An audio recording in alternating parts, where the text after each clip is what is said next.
Hello and welcome back to the Oxford MAT Livestream. I'm James and this is where we do Oxford MAT submissions test questions to try and get better at problem solving and unfamiliar maths questions. YouTube comment from last week is that it took me about 10 minutes to get to the actual maths question. So this time, maybe just for that person, I'm going to zoom in right on a maths question straight away. Here's one. This is a multiple choice question from, 2011, I think. I forgot to check before I zoomed in, now it's too late. Here's the situation. You're told the value of a function f when you put the number 1 in. You're told what happens when you double the input, or what happens when you do 2n plus 1 to the input. You were asked, oh my goodness, to add together the values of f for everything from 1 to 100. Oh my goodness, right. Quick shout out, hi to people in chat while you're thinking about that. Hello to people in chat. I saw, who have I seen? Oscar and I are here, and Anonymous, and Tim and Matthew are here as well, joining lag. There we go. Slight delay between me saying something and appearing in chat. That's strange, isn't it? Anonymous reminds me that you can be anonymous if you want to in Slido chat. One of the reasons that we're using Slido rather than just YouTube chat or something is that you can be really anonymous in there if you want to. And even if you use your name, I promise you that it is not linked to anything to do with any Oxford admissions that you might do or not do in the future. Partly because I'm terrible at remembering names, but also because that would be a very mean thing for us to do. Anonymous wants to say the answer. I'm going to say let's give it a moment, just in case anybody joining in is still thinking about the question, hasn't seen it before. Perhaps you can find all of the questions that we're going to be covering on these past paper episodes of the MAT Livestream. You can find all of them over at the MAT page, which you can get to from the YouTube description or by following links on the maths bit of the Oxford website. So that's going on over there. And let's just do a moment of sort of chat and how was your day sort of stuff. Hello to so many people in chat, Geltham and Anna and Anonymous and Phoenix and Man. Anonymous wants to know if I do interviews, and I do sometimes do interviews. About 100 people do. I think I tried to work that. About 100 people do maths interviews for Oxford, and in recent years I've been lucky to be one of them. Meet some of the applicants and ask maths questions, which has been quite good fun. I've turned on the poll for how's your day. You can vote on how your day's going if you like. This is maybe also a point for people to start telling me how they would do this maths question, because you see it's slightly hidden. I mean, we can still see it in chat. Don't look at chat if you don't want solutions for how to attack this maths problem. How would you get started? Seems that chat's having a pretty solidly 3-star day, so we'll see how that evens out over time. I'm always looking out for people who vote 1 star in this sort of thing, because I think you've got to be having a pretty bad day to join a YouTube maths live stream, but also be having a 1-star day. So feel for you. Right. Yeah, and somebody said very generously that they might apply to New College, which is the one I teach at. In case I end up being their tutor, I should warn you that tutors do change, and there's a real danger that if you apply to a different college because I don't teach there, then there's a risk that I might switch. I decided to do the converse halfway through that. Yeah, Anna said that they would write out numbers, look at the first few terms, and so does Anonymous. And hi to Sauron in chat. Good. Yeah, let's do that. So the first few terms, we're given the first one. It doesn't really hurt, does it, to work out the first few? I'm going to write this out so that I've got it in my own handwriting. And this is one of those cases where I need to think about, well, where does f of 2 come from? I suppose it comes from putting n equals 1 into this statement, doesn't it? There's a kind of question for why do these rules, it's not part of the math question of course, but why do these rules specify the value of the function for all positive integers n? Maybe something to think about how you might explain why these rules are enough. Why is this enough? You'll see here I want to work out f3, and that's not specified by this rule. It's never covered by this rule, but it is covered by this rule actually, if I put n equals 1 in here.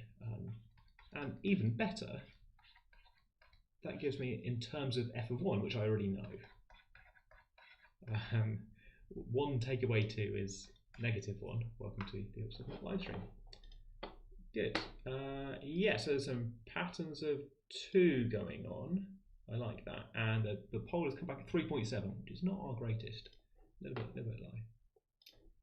Good. And so the pattern that this continues, by the way, so the thing they've spotted, maybe once you've done f of 2, and if you've got as far as f of 4, you might spot that, aha, this is a rule about doubling, and you can keep doubling. This keeps going.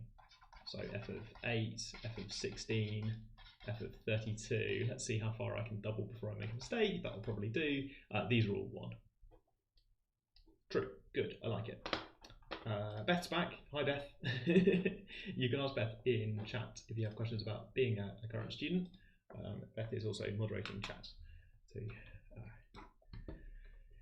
we have rules of don't divide by 0 or swear. Those are the main rules for chat. If you do an open application, then you get assigned a college straight away, and then treated as if you chose that college. The option is just there if you don't have a preference about the college. That's really not an advantage or a disadvantage. It's just an option that you have if you don't care about which college you might study at. Open application. So you get the same chances as everyone else. Everyone does the same questions for MAT this year. To answer the other anonymous question at the top there, everyone's doing the same questions for MAT this year. Makes things simpler, doesn't it? Okay, we were looking for patterns. We found one sort of pattern that powers of 2. I might write powers of 2 here just so that I have it in my handwriting somewhere on the screen. Powers of 2 they will give the value of the function is 1. Sorry, just going to nudge that. There we go, so that I can have chat at the same time as well, because chat is being helpful. Good. What about all other numbers? I think that's our challenge next. We should probably think about F5, shouldn't we? Get some sort of sequence going. F5, that's an odd number, so I should look over here. So I should look to putting in 2. So it's f of 2 squared minus 1. F of 2 was 1, that's a power of 2. So 1 squared minus 2, and 1 take away 2 is negative 1. Livestream. Suggestions in chat about what's going on for all other numbers. Good, cool. Okay. And there's a suggestion that this happens for all other numbers. So, well, I'll think about 6, because so far I've got an odd-even thing going on, right? That for even numbers, well, so far I've only met even numbers that are also power of 2. I should probably think about f of 6 as well, just in case. See, that was kind of interesting, because I get to use this even number rule again, but that says that it's the same as f of 3, which was minus 1. So that comes back as minus 1. So maybe my theory to start off with might have been even numbers versus odd numbers, but now it's feeling a bit more like powers of 2, not powers of 2. It's the gap, the distinguisher between when is this doing one thing versus the other thing. I suppose so far it's only been 1 or minus 1. So we've got something here where it's relating numbers back to earlier values, and this is in terms of earlier values. It's not obvious to me when I see this expression f things squared minus 2 that could be, well, that could do all sorts of stuff, couldn't it? If you put 10 in, you get 98. If you put 98 in, you get something horrible. But if you only put 1 and minus 1 in, then I guess you only get minus 1 out, because both of those things square to 1, and then take off 2, you get minus 1. So I guess there's this weird thing going on that if so far you've only seen 1s and minus 1s, then this rule over here will only give you minus 1. It looks like it could do anything because it's kind of x squared minus 2, but it can only give you minus 1 if you've only seen 1s and minus 1 so far. And this one can only give you 1s and minus 1 so far if you've only seen 1s and minus 1 so far. So there's this thing about it kind of gets stuck on those two values. So new question, when's it 1 and when's it minus 1? Because it can only be plus or minus 1. Some of these are 1 and some of them are minus 1, and then the trick is just going to be to work out how many of each. Good. That last part is how these rules tell you, like for example here, to work out f of 5, you need to know f of 2. It's a smaller number that's being referred to, because this is sort of 2n plus 1, which is larger than n. So this is referring back to the previous value. So if your theory is that the previous values were just simple, just 1s and -1s, then this rule says that it will keep happening, because if you put 1 or -1 in, square it and subtract 1, well, you get -1. You don't get some cool thing like 98, you get -1 again. So actually this function, which looks very scary, is starting to turn out to be not so bad, because it looks like it can only be 1 or -1. So this is 2011 question 1J, I think. Right, good. There is some banter going on in chat, which I'm trying not to get distracted by. Tim's got a thing that only powers of 2 seem to be +1, and those are the only ones we found so far. I think it's also true that all other numbers are going to use this number, use this rule along the way somewhere. This rule doesn't care if you put in +1 or -1, it always gives you -1. So if you've used this rule at some point along the way, then you'll be stuck on -1 as the value of f. I'm trying to describe this behavior in words, this behavior I've seen here where f of 6, f of 6, that's using, in a way, this rule up here, because 6 is even. But that refers back to f of 3. If I put n equals 3 in, that gives me f of 6 is something to do with f of 3. It's equal to f of 3. And f of 3 already used this rule. So I'm trying to find this way to explain to myself, why is f of 3 -1? Well, it's odd. Why is f of 6 -1? Well, that's a bit harder to explain. It's not just that 6 is odd, because 6 isn't odd, but it's related to an odd number. If you know binary, there's a way to express this in terms of binary, but you don't have to know about binary to get this impression that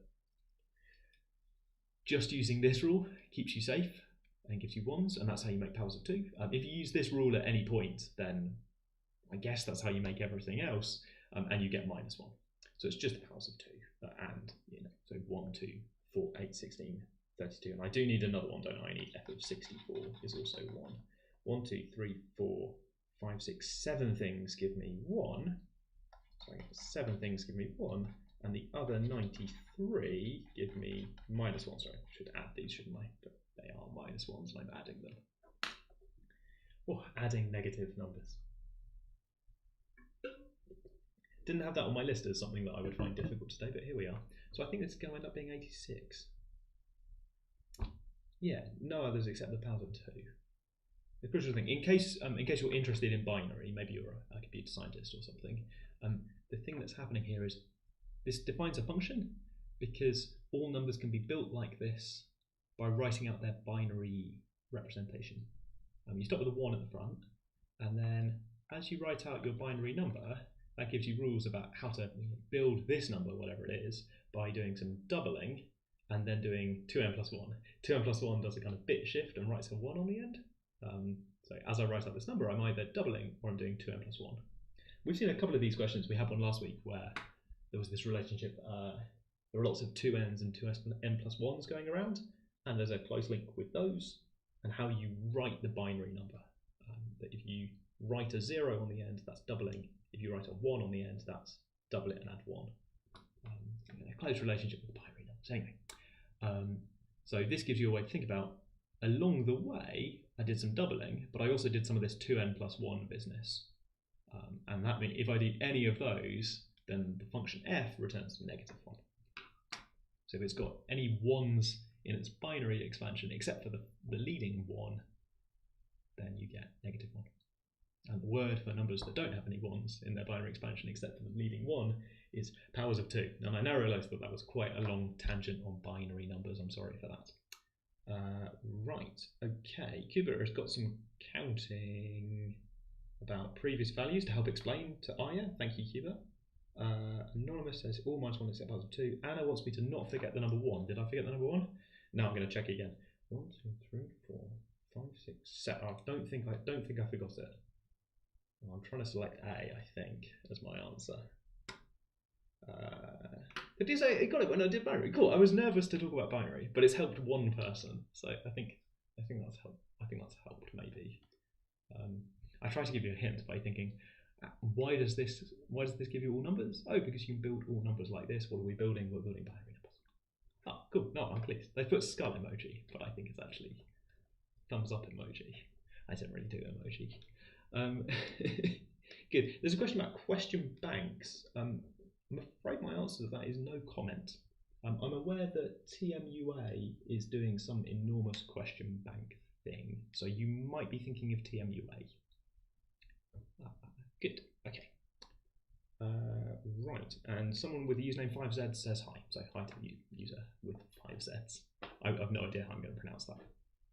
Onomatopoetically, I guess. Right. Okay. That was a multiple choice question that we had a very quick look at. It was all about binary, or powers of 2, if you prefer. And it looked really scary, but then it turned out by finding the first few values, not so bad at all. Let's do another. I thought we could do this robot question. This is question 5. Question 5, just behind the scenes, question 5 is usually written by someone in the computer science department, which means it often has a robot in. But I just want to point out that the robot is not doing very computer sciencey things. So if you see a pulse question that has a robot in, then please don't be too distressed. You know, mathematicians doing this question as well. Right, okay. What is the robot doing? Here's some definitions at the top of the question. I do like questions that try to explain something or give you some notation or some new words. It's a chance to explain something slightly complicated using some new words. I'm saying new words, I mean like this semi-grid up here. Idea that you might say semi-grid of size n. Giving you words at the top lets you maybe explain things that you would perhaps struggle to explain if you had to say large triangle made of squares every time or something. It gives this kind of shared obviously no comment on presence or absence of robots in any future math questions. Good, okay, right. I'm going to talk to that person about A-level modules, which is perhaps not interesting to other people, so I'm going to suggest that everybody in chat, whether or not you've done this question before, I'd like you to think about, it's about notation really for this first part. You're going to write down some solutions for a robot moving around to one of these goal squares. But there's also this idea that you might invent some notation for what that looks like. And I guess we'll do this, that if you can put your notation in chat, then that's participation, audience participation, there you go. Let's talk about modules quickly, because they're picking modules. Lucky you get to pick modules. Not everybody gets to pick modules. They're all perfectly good for getting an A star in further maths, and that's the thing that Oxford really needs, which is that if you're doing further maths, we would quite like you to get A star in further maths. Lots of people don't get any choice of modules, so we don't have a list of preferred modules or recommended modules. We're perfectly happy with whatever your school will teach you, to be honest, if you can get the A star. There's other things that you personally might be more interested or less interested in. Some of them have more or less overlap with what you might do at university, but that also depends a bit on where you study at university and what course you do at university. Yeah, okay, good. Does anyone know where to find the TMUA question bank, which would be all of the questions on the TMUA? So if you find it, then there you go. I think it might be secret. I don't really know. For disclaimer, I have nothing to do with TMUA. Okay. And they've read some of the MAT syllabus. Yeah, you might have read that on the MAT website, because it's true. How relevant are older past paper questions like these ones? I'm trying to select carefully. Some of them, just a few of them, involve topics that we don't ask about anymore. There are not very many of them. And you can usually tell. If the question's talking about the trapezium rule and you think, what's the trapezium rule? I haven't seen any recent questions about the trapezium rule. There's a reason for that. People are telling us the notation. E to the I pi plus 1 has got kind of binary notation. They've gone straight in. I think the robot will understand binary, so that's good. I assume robots use binary. Tim's using letters though, R's and U's, which is the same as Cooper, which is nice. So I like that. Phoenix is extended to what they would do if the robot was allowed to go left or down. In fact, it's not allowed to, but I like that notation as well. It is only up and right, says the Pythagorean theorem in chat. That's okay. I've seen other puzzles where you can move in other directions. The notation that you invent might be different. But that's a function. I think our function is that binomial coefficient. So I think you want to sum those because you want to get to any possible goal square. There are many goal squares, you see. There are 4 on the board. What are we doing? We're writing down all 8 solutions. So it's not just a function of 2 variables, but just a number 8 that I would like. Part 2, I drew a general diagram of MI and drew out the possible arrows. Now, but yeah, so I think that's fine. Each possible journey is each possible arrow. It's going to be tricky in general because generalizing that, how do you know you've got all the arrows? The thing they're trying to prompt you towards is this idea that you might have having a simple way to describe those arrows is quite powerful because then you can generalize, you can see what's going on. So I'm with you. I would also draw lots of arrows, right? Here's 1, 2, 3, 4, 5, 6, 7. Oh, I've missed one. I've missed 1, 2, 3. You see, it's quite hard for me to know that one. It's quite hard for me to know which one I've missed to get these 8 solutions. Have I written these down? Not sure. Good. Okay. Anna's written arrows and also found the emoji for arrows. So there you go. Chat's so much better at emoji than me. Good. So maybe your 8 solutions look something more like a kind of description of what the robot might do. Oh my goodness. I've used arrows, which I regret because all of my arrows look kind of the same. It's a problem for me, and maybe Anna as well. But hopefully you notice at some point in listing these. Do I want 4 moves? Why am I listing things with 4 moves? Because it's 4 squares, size 4. Ah, no, fence post error. Fence post error. There's 4 squares, but only 3 moves. Am I counting the fence posts or the fences in between the fence posts? It's called the fence post error. Okay, I think I want 3 moves, don't I? Thanks, chat. That's thanks, chat, because chat is definitely telling me that I've got that wrong. Hasn't come through yet, but you're definitely telling me that I'm wrong. 3 moves, okay. And 8 is kind of suspiciously 2 to the power of 3. I'm thinking about powers of 2 because of, I guess, 2 options. Is it true that any sequence of arrows, any sequence of 3 arrows? Yeah, it is, isn't it? Any sequence of 3 arrows. I'm not being very careful here at all. I should probably be listing these in some sort of systematic order. No, can't be bothered. I haven't done right, up yet. Okay, good. 8 of these. So then my theory is perhaps that there are 2 to the n, using notation like this or something. Or 2 to the n minus 1, I guess. Out by 1 again. 3 moves. It is 3 moves, isn't it? Downwards to 3. Oh, what's chat doing? Yeah, so anonymous person has done a sum of the Pascal triangle. I wonder if they've seen a version of this problem before.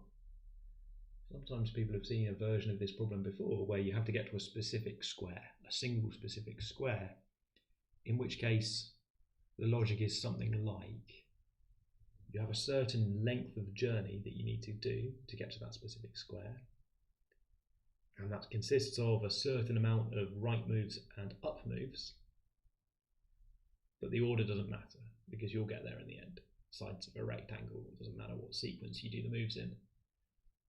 When you've got a problem with known quantities in an unknown order, that's a binomial choosing thing, which I think is why somebody gave me binomial coefficients a moment ago.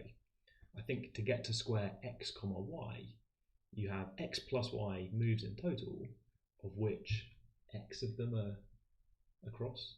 So you're choosing which ones. choosing which of your moves in this sequence, which of your moves is up.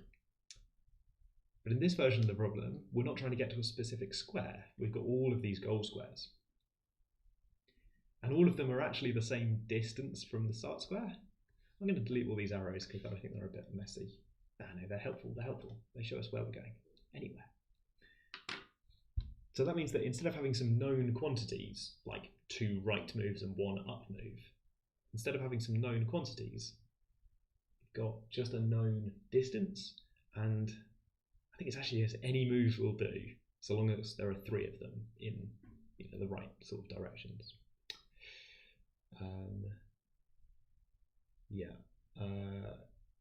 You need to include, so in binary you need to include all of these sequences of 3 zeros or 1s, where if you're using R and U, then you need to include all of the possibilities where you've got 2 choices for your first move, then 2 choices for your second move, and 2 choices for your third move. And I think it really is the case that previous choices don't affect your later choices. You just do anything for those. So I think pass of 2. It does mean shortest moves, doesn't it? That is buried in here somewhere, I think. I don't think they forgot to say. I think it's somewhere in here. Yeah, the robot can move only up or right. Buried in there a little bit. Otherwise I agree, the robot can do way more than 8, including silly things like this, where it goes round and round and round and round before eventually going to a goal square. And not those. Yeah, okay. There's a lot of reading to do here, isn't there? Like 2 paragraphs of reading. Yeah, everyone agrees though. Yes. Good. Yeah, so if you were counting the ways to get to each of these squares, you might have noticed there is 1 arrow pointing here, 3 to get here, 3 to get here, and 1 to get here. You've seen those numbers before? We've done some binomial expansion, because that's what we're doing. We're doing binomial expansion. Kind of like R plus U to the power of 3, but don't write it like that. That looks terrible. Don't do that. But it is just that. Order doesn't matter. 1 plus 3 plus 3 plus 1 is 8. But I think a faster way of saying that is powers of 2. Anyway. Related problem. Should we scroll down? Yeah. I think I was about I think we've got there. Keep it moving. I like it. We're being pacey. Keep things moving. Feedback from last week, but I didn't get to the questions for 10 minutes, and that was a shocking revelation for me. Stop yapping and read the question. Let's go. There's a formula question. We've done that. We're going to change the problem, and now the goal squares are defined in this quite complicated way. Somebody who's looked at this question before, what's going on with all of this? That's 3 bullet points to describe these goal squares. What's going on? And there's also a bit where it can keep moving. So we've got more reading to do between these lines to understand what we're doing now. I'm going to draw a diagram of a semigrid of size 4 so that we can think about goal squares. I'm going to draw it very small over here so that I can keep chat on. I wonder if there's a quick way to draw. Can I do it like this? Yeah. Oh, I'm pleased with myself there. I felt efficient. So goal squares. The lower left square is not a goal square. And each square that is located immediately above or immediately to the right of a non-goal square is a goal square. So these are goal squares.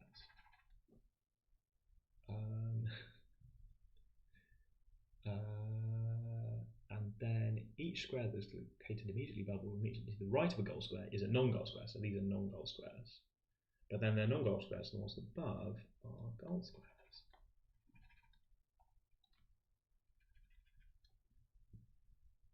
Yeah, good. So something about summing binomial coefficients. We had that idea before, right, Tim? The binomial coefficients 1, 3, 3, 1 sum to 8, which was the answer to part 1. I suppose it was part of the question to part 1 was the number 8, which is 1 plus 3 plus 3 plus 1. And there's a sum of stuff. If you're thinking about the number 8 as a sum, then, well, I've now got different sorts of goal square, so different things going on. Yeah, I suppose. Anonymous would like to do a joke for us. I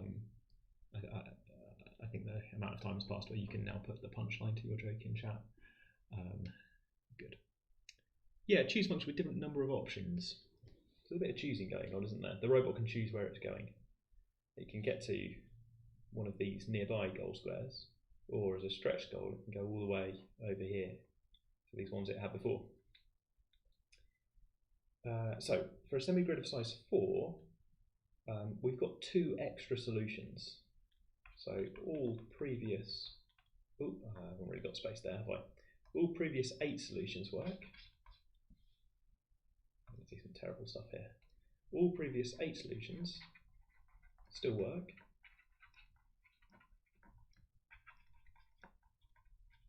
Plus, we've got some new ones to get to these new goal squares. Didn't have them before, but these 2 down here are now goal squares.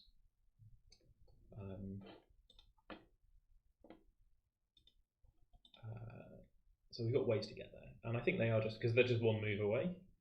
So we get 2 new ways to get there.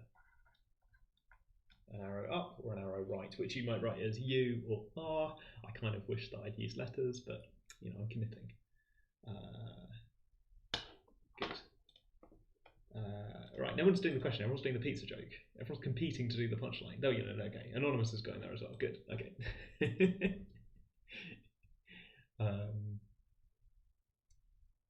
Right, I think I'm supposed to do the solutions in a semi-grid of size 5 next, unless somebody in chat can save me the pain. We haven't seen the semi-grid of size 5 yet. I think it is just a slightly larger version of this picture, isn't it? Which I will try and draw now. Not an art stream, but we'll try to do our best. Yes, the same. Thank you.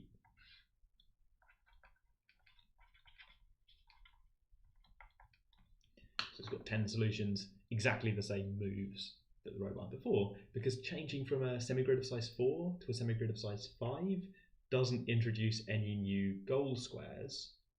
And sure, it introduces some new squares, but the robot can't explore those because it can't get back to the goal squares. It's quite sad. These extra non-goal squares have appeared over here, but the robot, if it wants to end on a goal square, it can't come back from them, so cannot explore those. It's only when you go to a semi-grid of size 6 that you get some new goal squares, somewhere worth going. Yeah, so the same number of solutions, no new goal squares. Yeah, it's not just, it's subtle, isn't it? It's not just that there are no new goal squares, it's also that there are no interesting routes using these new squares. There's a subtle difference there, I think, but probably not one that I'd expect people to put in their solution. But these new squares also don't work as intermediate along the way ones. Can you see what I mean? That you've got to use, sometimes you might want to use some non-goal squares along the way, but that's not the case for these ones. They're just genuinely totally useless. 5 squares along the diagonal there. They don't form any part of any solutions. Oh yeah, for that part in the concise notation, I would use R and U to write down what the instructions for the robot are. We had one last week, didn't we? We saw a question where we were describing, terms, which is probably not a good idea in this question. The robot, sure, it might be turning 90 degrees at a time, but I would use, right and up, R and U. Oh, I'm reflected, so I should do R and U. Good. Right, okay, the last part of this question is just to think about semi-grid of size n. So having done 4 and 5 with these different cases about whether you go just immediately to one of these nearby goal squares or to one of the far away ones that we already thought about, how this keeps going. I guess this was 2 plus 8, and we would now like a formula for adding together more powers of 2, which seems kind of like a tall order, doesn't it? It's a big ask, because in general we're going to have to add together quite a lot of stuff. Anyone in chat want to help get us started? What sort of stuff would you do? It does say you might think about whether n is even or odd first. I guess we've seen that matters a tiny bit, that odd numbers seem to be easy because it's the same as the previous even number. So if we do even numbers like 4, I think we're done. Yeah, there's all these possible lengths that you might go. In general, it's not just near and far, but also further. There's the question bank question again, which means that they were not happy with no comment. Well, unfortunately, it is still no comment. Yeah, there's a geometric series hiding in here somewhere. It's not obvious from two terms that it's a geometric sequence, but I think that this is 2 to the 1 plus 2 to the 3. So if I have a size 6, I think it ends up being 2 to the 1 plus 2 to the 3 plus 2 to the 5, because we had that way back in a previous part. There was a 2 to the power of n minus 1 for being the number of ways to get to a goal square on the far diagonal, the furthest diagonal. So for size 6, n minus 1 is 5, 2 to the n minus 1 is 2 to the 5. So I would do something like this, 2 plus 8 plus 2 to the 5, 2, 4, 8, 32. So there's some geometric thing going on here. This is 4 times the previous number each time. So we've got some sort of geometric sum to do. That's not too bad. Yeah. You can pull out a factor of 2 if you like, that's nice. Yeah, we've previously done some ones. The solutions for 2n plus 1 is the same as the solution for 2n, yes. Because of the end of the question. I don't know, the end of this question, or the, go on. No, that's not. We are at the end of this question. We're doing great progress on these questions. It's going very well. Right. So that pattern keeps going. Can I work out what this is then? So for like size 8, I should be able to just do this, shouldn't I? So something like, I like this idea in chat to bring out the factor of 2 to make it more clear that this is times 4 again. Now that's 4 to, what is that? That's, if 8 is 2 times 4, that's 2 to the, bother. 4 terms times 4 each time. There's a geometric series formula for that. I'm going to be out by 1, aren't I? Anonymous person has now done 2 jokes. This is very suspicious. So anonymous person in chat has done 2 maths jokes, and they are precisely the 2 favourite maths jokes of one of the current students I've met recently. So I sort of wonder if it's them. If you're a current Oxford student and you're doing maths jokes in chat, that's very distracting. Oh yeah, what about odd numbers? Odd numbers, same as the previous even number, I think are going to be our answer. I think we're going to do this as a separate case. We're encouraged here to do separate cases. So even, some sort of complicated geometric sequence, odd number, subtract 1, think about that even number, same formula with n minus 1 in it or something. I'm being a bit feeble and I'm not working out this sum. Maybe I should just do this sum, get on with it, just get it wrong, Get in there, get it wrong, see what happens. I'm zooming in. I'm also switching off chat to focus. It's got serious. Right, 8 is 4 times 2, serious. Because this is 1 plus 4 to the 1 plus 4 squared plus 4 cubed, whereas this is twice 4. So if the size is 2k, then I expect this to be 1 plus 4 to the 1 plus 4 squared plus 4 to the, and then this is k minus 1 inside here. It's 3 in this case, 1 less than 4. It's 2 in this case. After you've taken out 2 and divided by 2. If you've taken out a factor of 2 and divided by 2, then you've got somewhere in here. This 32 is 2 times 16. Yeah, okay, good. Which is 2 times, and then this geometric series, if you've seen this before, you know what I'm going to write next. It is this, which looks like magic, but it's just something people learn about geometric series at some point. I really hope I've got that right. So that's my answer for size 2 to the k. I guess I can simplify that a little bit, because 4 is 2 to the 2. So this is 2 to the 2 times 2 to the 2k minus 1 over 3. 2k was what I was writing for this kind of even number. So I guess I could write that as 2 times, or 2/3 times 2 to the n minus 1 for n even, I think. And then for n odd, I just want to refer, if n is odd, I just want to refer to the previous number being even, Previous number means 2 to the n minus 1. So technically this is a different expression. What I'm trying to say is you subtract 1, that's an even number, put it in your even number formula. If you like, it's like f of n minus 1. Well, we had a bunch of f of n minus 1 stuff going on before, didn't we? If it's odd, just subtract 1, and now you've got an even number, and it was the previous one. Where did that 3 come from? Should be 4 minus 1. Am I wrong? No, I think I'm good. There's some other ones in chat. Oh,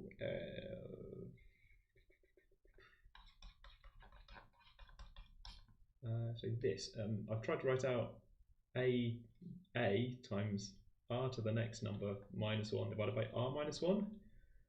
Should be 3. It's the sort of thing you get in geometric sums. I hope. Someone in chat says 4 minus 1, so I'm hoping that we're a little bit aligned. What does it mean that each letter can be chosen independently? Oh, ages ago we had this idea that if you just write down 3 letters, so if you describe these moves to get the robot from the starting point to its end, one of the end goal squares, then what you need is a sequence of 3 letters for the moves, right or up, and it doesn't matter how many R's you've got or how many U's you've got. So long as there are 3 moves, the robot will move. 1 move gets it to either this square or this square on this diagonal. 2 moves always gets it to somewhere on this diagonal. And then 3 moves always gets it somewhere on this shaded diagonal. Whatever those moves are. So I'm doing a pretty bad job again of listing the possibilities of what the robot might do. But 3 moves, doesn't matter what they are between right and up, 3 moves always gets you to somewhere on this diagonal.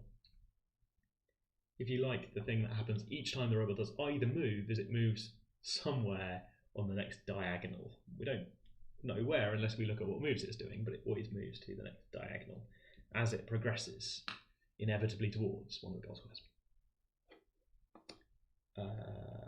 Yeah, everyone, yeah, geometry series threw everybody at the end there, including me. That doesn't help that there's a even number thing going on, so you want to bring some notation in for that.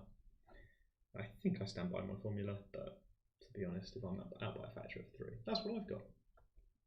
That's what I've got maths to do. So we've predicted AAA. I missed that chat message, but I just want to do it now. Nobody gets instantly rejected when we look at everyone's applications. If there's some reason why your teachers don't predict you an A-star, then hopefully they mention that. You might mention that as well. It might be the case that tutors think that you are on track to get an A-star. We've occasionally met schools, this is quite a while ago, I think this is a bit better now, but we've occasionally met schools where their policy is they don't predict anyone an A-star, which is then quite complicated, because if they don't predict anyone an A-star, but some of their people do get A-stars, then they have lots of, well, happy people there. Yeah, personal statement, or do some maths. Tale as old as time. Right, good. We're mostly doing my recommendations so far, which is very rude of me. I don't think I've even asked what questions you would like to talk about. I've highlighted a couple that I would like to talk about, if nobody's got any objections. I would like to talk about this one from 2010 with some irrational numbers in, because I think it's very sort of pure maths, irrational numbers. There's lots to get on with there. It's also phrased in terms of this slightly odd function with 3 inputs. We don't see a lot of functions with 3 inputs in A-level maths. So I thought we could have a chat about one of those. And at some point, I would like to talk about this 2012 short question. Sorry for all the scrolling, which is a bit of a classic. It's really hard because if you take it at face value, it's kind of almost impossible in some sense. It doesn't have enough information except to do what you need to do. Yeah, okay. People want to ask questions, so I'll let you ask questions for a moment. Seems like a good question moment break. A quick reminder that if you're having trouble registering for the MAT, there's very little I can do during the live stream. Please contact Pearson in the first place if you're worried about test centres. And if that doesn't work, then please get in touch with me. Yeah, that 1J is great, isn't it? Got a star in the mock, but they're reading AAA. They do believe they started on the case. What's going on there? Okay, maybe if something's going on there, we do look at applications very carefully.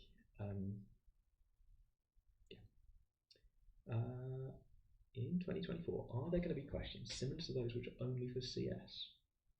I can't comment on what the questions are going to be this year. I'm really sorry. I know what you mean, because, well, it used to be that maths candidates do some questions, computer science candidates do some questions, and now everyone does all questions.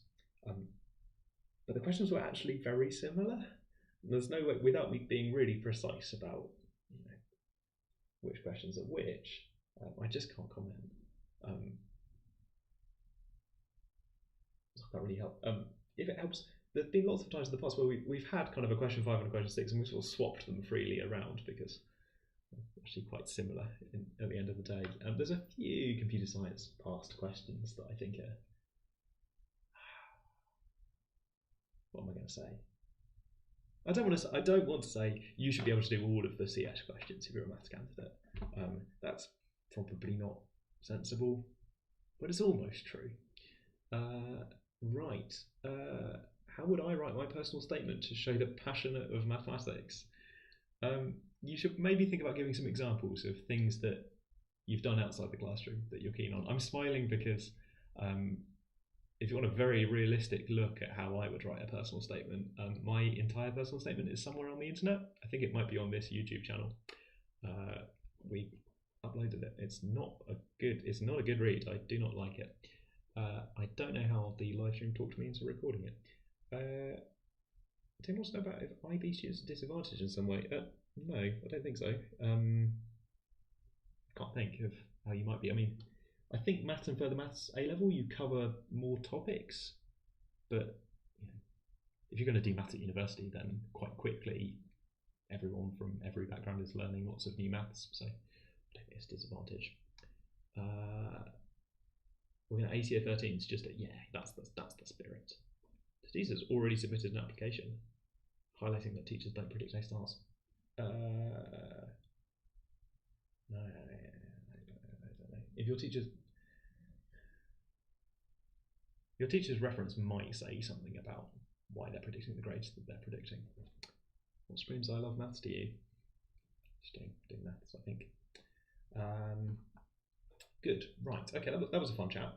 Yeah, taking maths, high level, it's a good idea. It's quite a lot of maths. I think it's sufficiently much maths.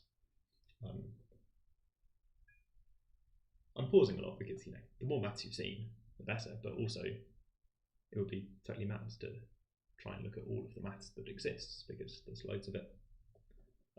Yes. I do talk about proof in my anyway. Right, we're not here to talk about me or my personal statement or the UCAMT. I mean, you could mention the UCAMT if you like, but you don't have to.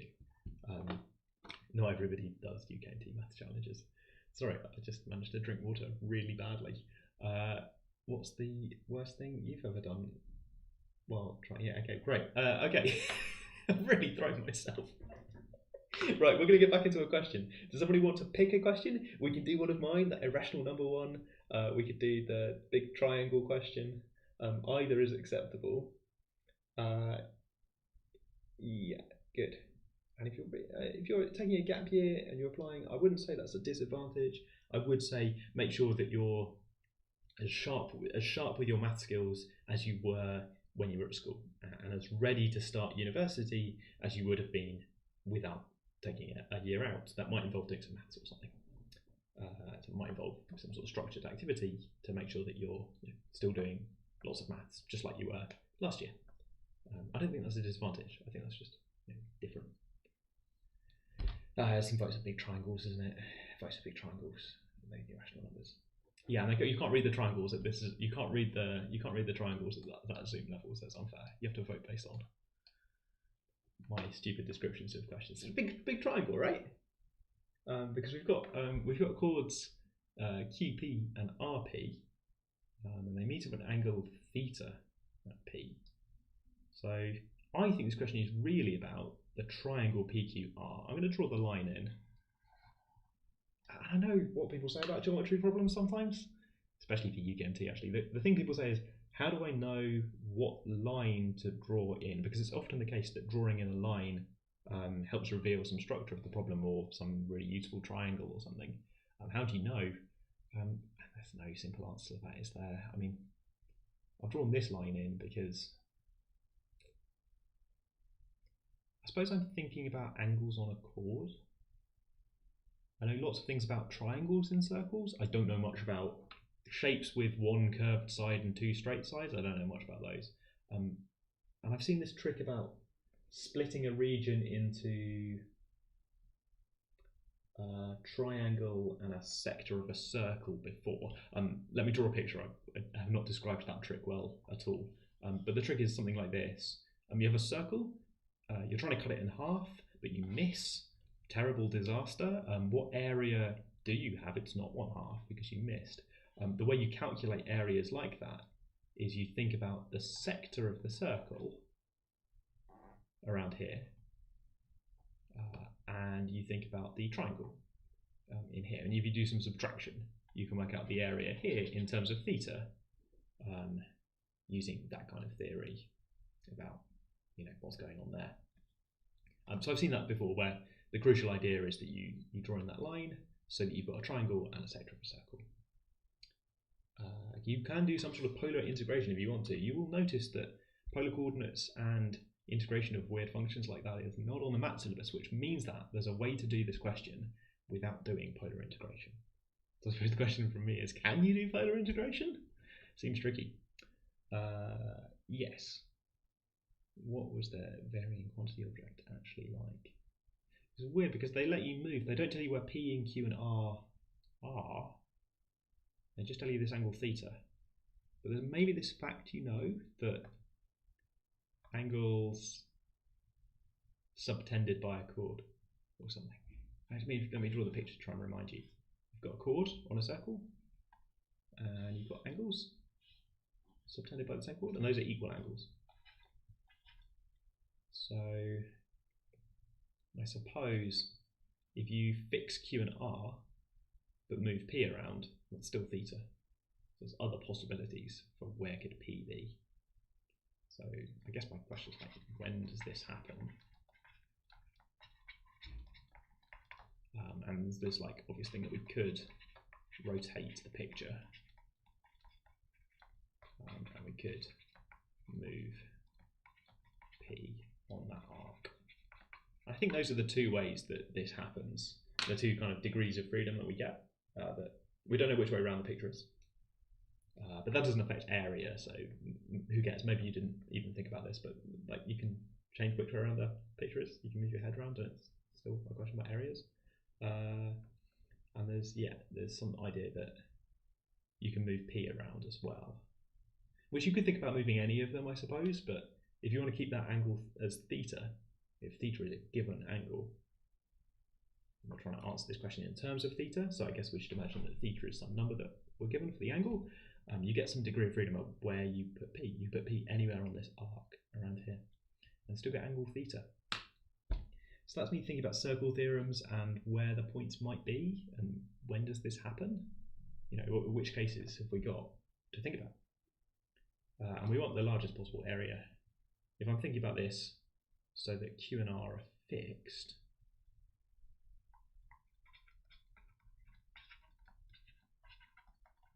and again, they're not really fixed as Q and R because I could rotate the picture to get a different chord of the same length, but the same sort of picture. But let's suppose they're fixed.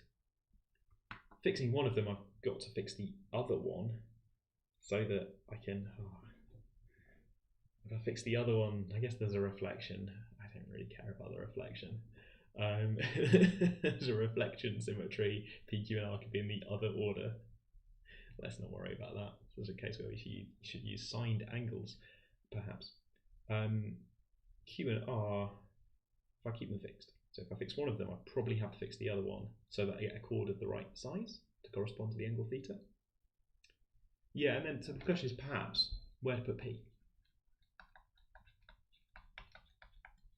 Now, whether or not you agree with me that we could suppose that Q and R are fixed, I hope you'll agree that if they're fixed, then the largest possible area comes from moving P to make that triangle nice and large. Because if Q and R are fixed, then that bit of area on the side is all fixed. So the question is now, where do you put P? And people want to put it in the middle. In the middle feels like a good idea. Can anyone explain why? Let's have a look. Yeah, so we're not trying to change. It's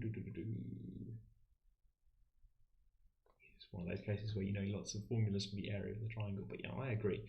I want to put P right in the middle. Right in the middle of this arc. Yeah, maximizing the triangle height. So if you think about this as QR as the base, yeah, then this is kind of height, which you maximize by putting this point really far away. Anyway, you then have a question about working out some areas, right? Because we want the actual area in that situation, which is something to do with theta. There's a triangle in there with, I don't know how large the triangle is, do I? I know there's an angle theta. Oh, and I know the circle's got radius 1. So this feels like a slightly tedious calculation, doesn't it? Can I make this better?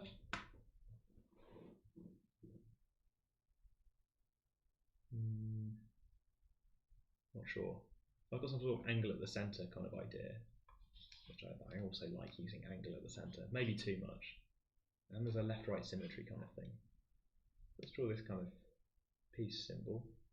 And then what have I got? I've got a triangle over here. I've got an angle of theta down here. I'm trying to think of things that make objects like this. I've got a radius of 1. And more 1s over there. Yeah, something like this. Because then I've got a small bit of triangle. Oh no, I've got a bit of sector of a circle over here. I've got a whole sector of a circle over here. And I've got a triangle. And there's a 180 minus theta in here. So this is something like theta. Oh, I think this question might be in radians, by the way. Sorry if you've been struggling with factors of 360 in pi, but I think this question might be in radians. Sorry. Yeah, so then, yeah, good questions in chat. And there's 3 of them from actually Ruby, Pythagoras, and Sophie all at once. How do I know Q and R are fixed? Do Q and R have to stay stationary? And why can't you just make the angle really large? Which, you know, I sort of agree with. If you have freedom to choose what angle you want this to be, to put PQR anywhere, then sure, put Q and R both really near to P, but in the order Q, P, R going around the circle, really near so that the angle is almost 180 degrees, and so that it takes up almost all of the circle, and the area is pi or something. Something like that. So I agree, if you can change the angle. I think this question wants us to consider different angles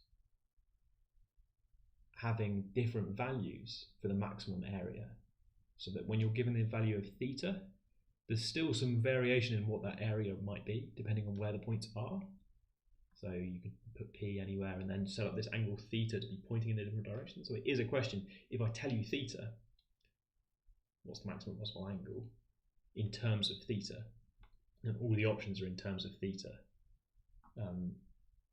But I think it is a plausible question, which you have answered, to say, what if I'm also allowed to change theta?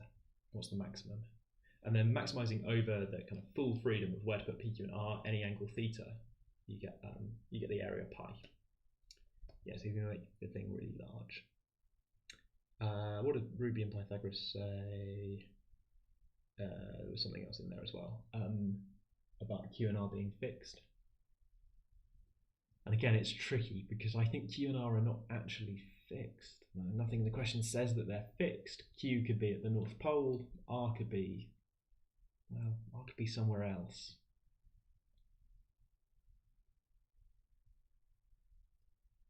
I can't really say it could be the case that Q is at the North Pole, R is at the South Pole, because then that angle would be 90 degrees. Well, you know, it might be. We could think about the case where the angle theta at P is 90 degrees, in which case there is some sort of maximum area that you can make, depending on where P is. I haven't put it anyway yet, North Pole, South Pole, somewhere in between. Probably the equator is where I would put it to make the triangle large, but whatever. For the particular case, 90 degrees, it just happens that if I put Q at the top and R at the bottom, then this angle at P will always be a right angle. It will always be 90 degrees. This is kind of one special case of the problem. The other sort of special case comes from Q and R not being diametrically opposite, and that gives you other angles theta, according to this angle subtended by a chord idea. Angle subtended by the same chord. It's a slightly more general version of the subtended by a chord thing. You get the same chord, you get the same angle if the thing's subtended by the same chord, but you also get the same angle if the things are subtended by equal chords. So if you have angles that overlap or do something weird but have equal chords in your circle, then one of them is just a rotation of the other. So the angle's the same as in that top picture. It looks really weird, but it's the same angle after rotation. This question's really weird because it's not clear what's being, it's maybe not clear. You can kind of infer it from the structure of the question, but it's not quite clear what's being given to you as a variable and what's being given to you as a fixed number, which matters for maximization questions, of course, because if something's fixed, then you shouldn't imagine varying it. But if something's variable, then you should try and maximize the function over that variable. This question could maybe be a little bit more explicit about the idea that for a particular angle theta, there are some chords. It's not obvious when you read the top bit whether the angle theta is just some fact that you're going to be told about, and maybe later you'll solve for theta, or whether it's a kind of free variable where you might end up not knowing what theta is. We get to the end of the question not knowing what theta is, but knowing I think that the area is something like this. Yeah, do I want that? Something like that. There's an angle at the centre is 2 theta, so I've got theta, so my sector is something like, oh gosh, my sector? I do want all of that sector, don't I? But I only want half of this triangle, but 2 of them. How do sectors work? Oh, it's theta over 2 pi, isn't it? There's a factor of 2 for the angle of the sector. Half r squared theta. Gosh, that's buried deep in my memory. Radians, eh?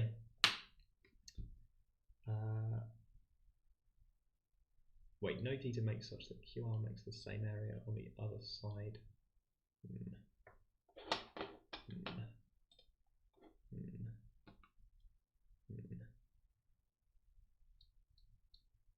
Diametric, sorry, just meant, sorry Beth, diametrically opposite? Like opposite across the diameter versus, we're thinking about different chords and diameters. Sorry Beth. Phoenix is close. Phoenix, remember that sine of pi minus, I guess that's a fact in radians, but I regret bringing up this question now that I've realised it's in radians. But remember that in degrees you might write sine of 180 minus theta, which is the same thing as sine theta. So you're pretty close to this bit of the answer. And then I think your 1 plus, might be secretly a theta plus. It might depend on theta as well. There's some sort of sector of a circle going on in there. Yeah, close. Close enough, perhaps, that you would select option B. Aha! Yeah, there was sine identity. I was about to get there as well, I think. So this is pi minus theta, or 180 degrees minus theta in here. In a couple of weeks, we'll get onto past paper questions that are written in degrees, and that will make this much easier for me, because then I will just be able to say this question's in degrees. MAT 2024 questions will be written using degrees. Right. Okay, that was a bit of a mess, wasn't it? Some ideas about what's being held fixed and what's moving. If you'd like to come back to this question afterwards because of the mess, I would encourage you to rephrase it a little bit, to imagine that the question says Q and R are fixed such that the angle at P is theta. And then blah blah blah, please maximize the largest possible area of the shaded RPQ, because this doesn't quite tell you where P is. There's some freedom which you need to think about. No dividing by 0. I hope you're not. People being nice?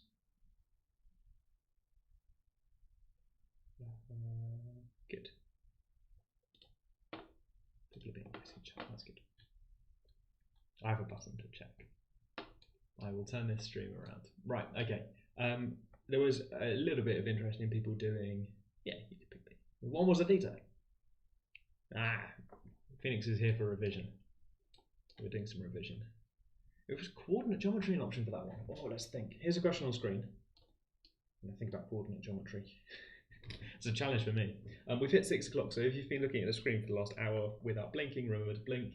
If you've been doing maths without pausing, then pause briefly. I'm going to try really hard to drink water without making a mess. Great success. This question is about irrational numbers.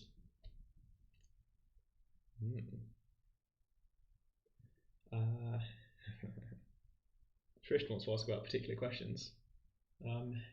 You can't be asked to draw something, and you can't be asked to do very detailed integration sort of things for long questions on MAT 2024 because there isn't a way for you to submit a drawing, and because you're not expected to present complicated calculations as part of your answers for the long questions on MAT 2024. In the past, question 3 and question 4 on the MAT are sometimes, well, horrible geometry and drawing a picture. Ugh, look, this picture is, you've got your own coordinates over here. Question 4 is even worse geometry in this year. Those things are still on the MAT, but you should not expect to be drawing a picture for the long questions for 2024 because textbooks, you type an answer. Good, right, okay. Yes, okay, right, okay. Should we start doing this question? Sorry to keep fiddling with the Zoom settings. I know that's annoying, but I want to get it just right. The larger I make the question, the less blank space I've got for answering it. So swings and roundabouts, isn't it? Okay, chat. We've got a question about irrational numbers, and I think this one's good because it gets you to interact with combinations of root 2s and root 3s. Which you might have met before individually, but having them in the same question, there are things that you might like to think about to do with. And Tim's put comparing coefficients in there.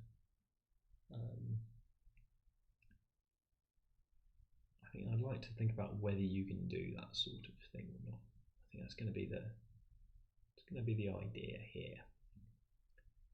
We're going to learn that you can compare coefficients, but that will take a couple of steps to get to.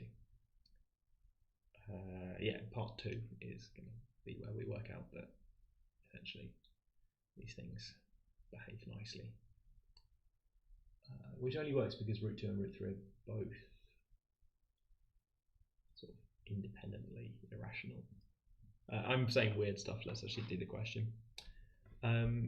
Part 1 tells us how to do the question. I like it when they do that, so they tell us to square both sides of this, which gives me 3c squared on the right hand side. And now I suppose my suspicion is that I still have a root 2 flying around on the left hand side, but everything else is now an integer. It's a whole number. So root 2 in this expression is looking pretty rational because of all the whole numbers flying around. It's the only thing left. I guess I've learned that root 2 is irrational. You shouldn't expect to have root 2 in an equation that only uses whole numbers. More explicitly, you can rewrite this. This is going to be what's known as a contradiction, I suppose. We have a suppose that at the start, and we're going to show that nonsense follows. So this is going to be a little proof by contradiction. Oh no, that's a rational. That's a rational number. I've realised that it's not going to be clear when I'm saying rational and when I'm saying irrational, unless I'm very, very careful. Yeah, okay. So that would be pretty bad. So the only way out of this is, I suppose, if I'm not allowed to divide by AB, rules of the stream, we don't divide by 0. So maybe it's the case that a equals 0 or b equals 0. So I should have in here an unless. I like the word unless. It's good when you remember afterwards that there are some special cases that you missed. You can go unless. Here are the special cases that I forgot about. Didn't forget them. Here they are. Don't divide by 0, kids. Right, okay, we've got a equals 0 or b equals 0. In either of those cases, I'm going to then work out that the other things are 0 as well. So 2 cases to work with. I'm going to go over here just to explore my cases.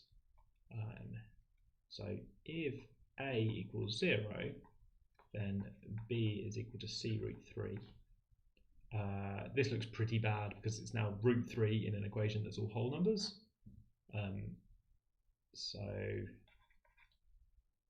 I guess I can say that c is 0 because root 3 is irrational, not b over c.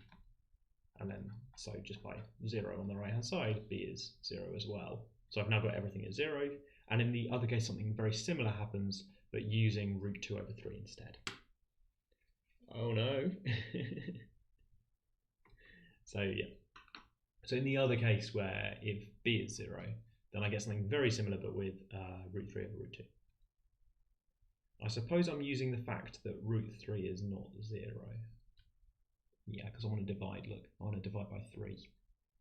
So I'm using the fact that 3 isn't 0. Would I bother saying that? No, definitely not.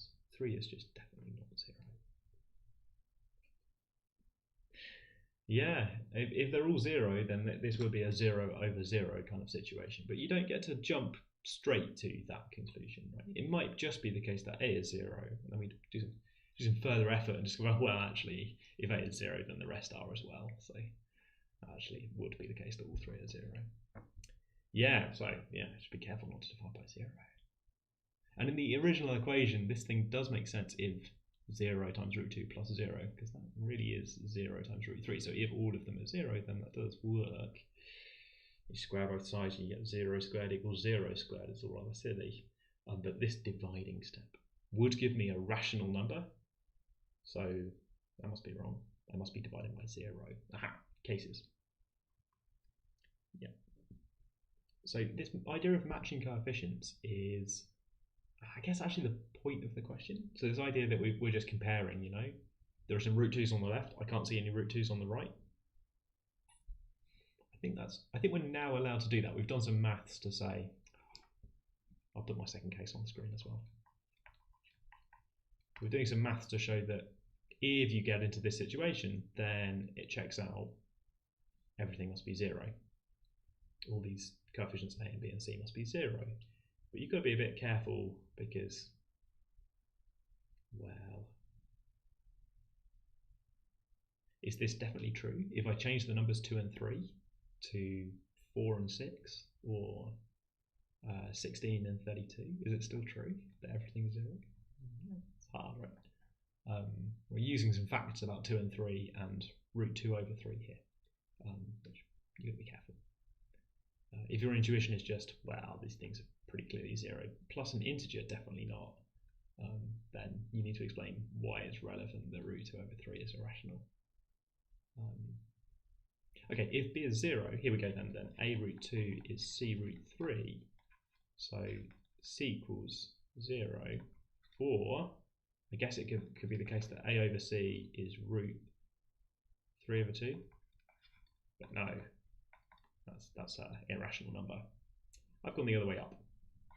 So c is 0, and then a is 0, 2, because these things match up in the equation.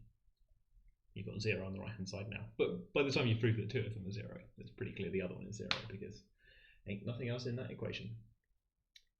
Yeah, it is relevant that 2 and 3 are co-prime, but is that enough? I think that's too much. Okay, right. Let's not do the question in general.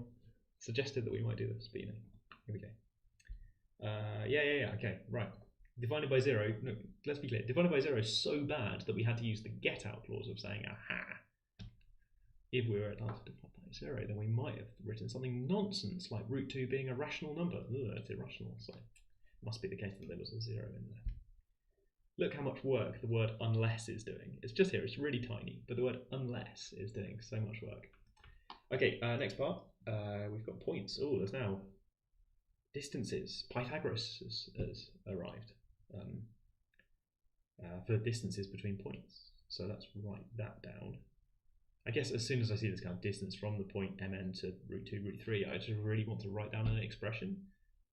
Yeah, I guess that distance is m minus root 2 squared plus n minus root 3 squared. It's possible that this is, like a geometry question in disguise, and I should draw a big circle or something. I can see one coming. I should draw a big circle and then just understand everything in terms of radii or something, but come on. I want to write down an algebraic expression with this distance. This is supposed to be equal to this distance. Oh, there is no way that on the board I can distinguish between capital letters and lowercase letters. I hope you got on it okay with this at home. Oh, and I missed this idea about partial fractions, where we create irrational parts of each other. Yeah, there's this thing that people do with partial fractions, which is actually slightly dodgy, but you get away with it at A level, so it's fine. But there's this thing people do where they kind of multiply up and then, I guess, use the fact that it's true for all x. Partial fractions, you've got a lot of power because you've got a variable x in there. So you've got something that's true for all values of x. Whereas this is just two numbers that might or might not be equal. It's not clear what coefficients of what, right? In your partial fractions, you've got coefficients of x and x squared and x cubed. And as you vary x, you maybe know that polynomials match up if their coefficients match up. We're kind of trying to prove something a little bit more basic than that, really. But anyway, I'm gonna try and not say compare coefficients for the rest of this calculation. Let's find out. My plan is to square both things and sort of find out consequences of this distance fact. I'm aiming for lowercase m being capital M and lowercase n being uppercase N. But to get there, I think I need to do, well, a couple of steps, don't I? So when I multiply this out, I'll get some integer terms like this. I'll get some root 2 terms like this. Oh, 2 is an integer. Fact of the day. 2 is an integer. 2n root 3. I get 3 in there as well. And this is going to be the same thing with capital letters. So let me write out the same expression but shouty. I actually don't know if that's a thing for Gen Z, whether do capital letters still mean shouty? Probably do. Good. So these things look pretty similar. I've got 3 plus 2 on both sides. So having gone to the effort of listing those things, I now cancel them from both sides. And I've got a bunch of integers. I've got some things multiplied by root 2, and I've got some things multiplied by root 3. And like in all really good questions, the key thing is to realise the link to the previous part. Not all questions do this, but my favourites do this, where there's a link to the previous part.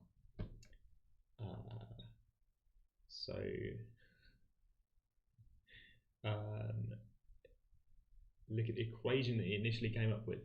Oh, so if you look at this equation, then it's certainly possible that little m is big M and little n is big N, but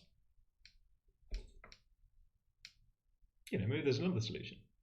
Maybe it's the case that it could be that m is 3 and n is -2 or something, and it just perfectly balances out on both sides. That doesn't happen, but it's not obvious to me why not. There's 4 variables here. M, big M, N, big N. Gosh, that's difficult. This question was not designed for the audio experience, was it? M, big N. 4 variables, all that freedom in the world to choose integers for those values. It's not clear to me that they have to pair up. Just when I see an equation with 4 letters in it, they marry up. But if you square both sides and rearrange a little bit, you find that this is a situation where you have integer times root 2. Here's some integer times root 2, especially if I move everything on the left-hand side. Integer times root 2, an integer times root 3, and some other integers flying around. This looks exactly like the first part, but with different letters. Let's make that more explicitly clear by moving stuff onto the left-hand side if it's got root 2s or integers in it, and moving stuff on the right-hand side if it's got root 3s in it. And write the root 2s first. all a bit of a challenge.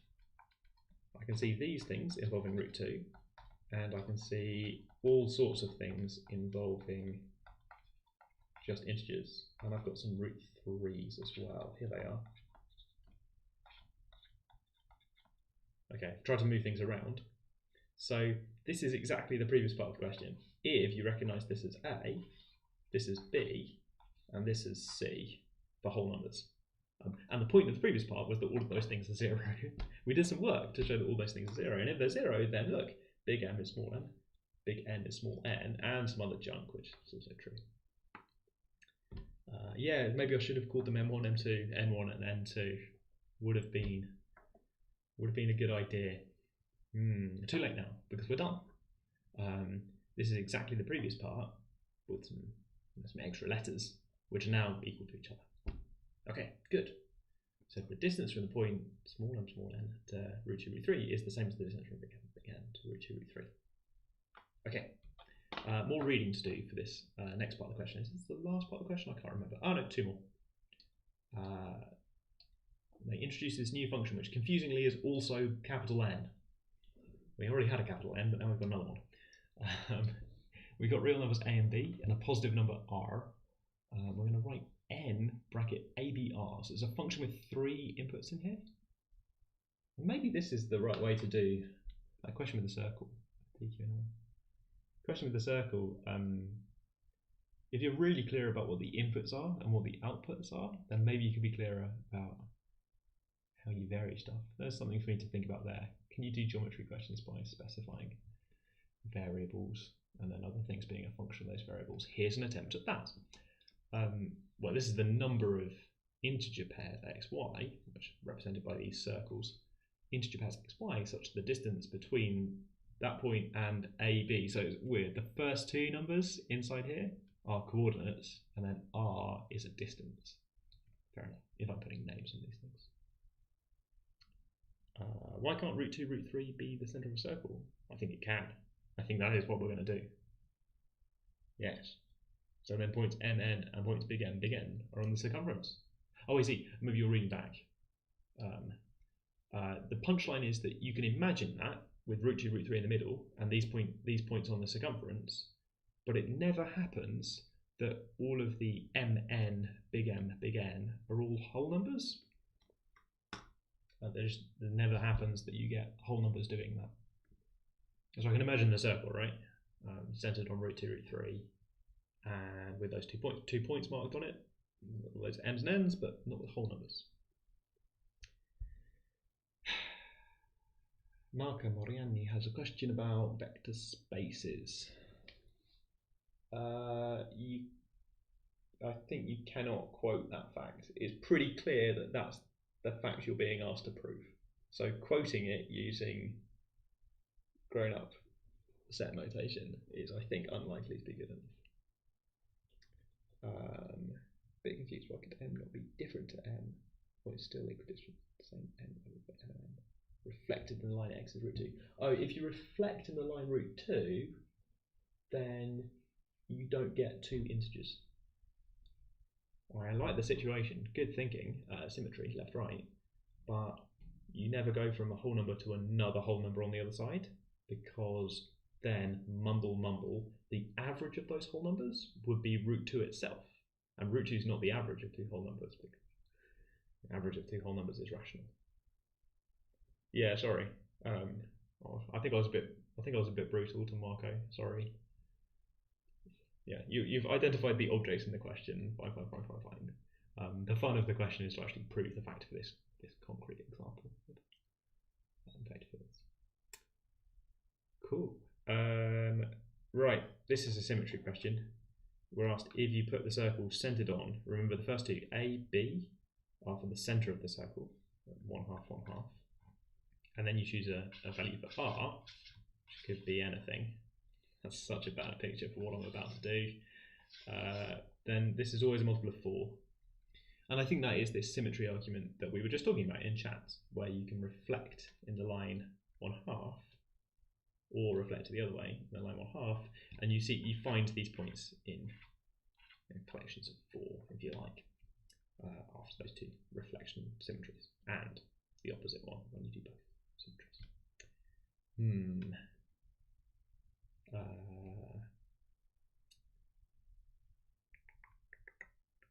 I think it's multiple of 4 just by sort of, I would explain the symmetries, but reflectional symmetry and there's a line x is 1/2 or y is 1/2. I've realised I'm not sure that people learn about reflectional symmetry in lines other than the axes. Can you give me some feedback in chat? Because I know when we did transformations of graphs, we did things like reflection in the x-axis and reflection in the y-axis, but we never talked about reflection in other lines. And what I'm talking about now is the idea that you do a reflection in this line. Which I hope you understand what I mean by that, right? But I'm not sure you have maths for it. Gosh, that sounds quite brutal as well, doesn't it? But the kind of having a notation for that transformation or something. I don't think we've done that. Am I right? Am I just way off base? And maybe everybody is very happy with reflections in the line x is 1/2. It's slightly weird. It's why I pause, because, and I think it's a thing that people learn in further maths if I think about it. So it is weird. There's a kind of factor of 2a minus x.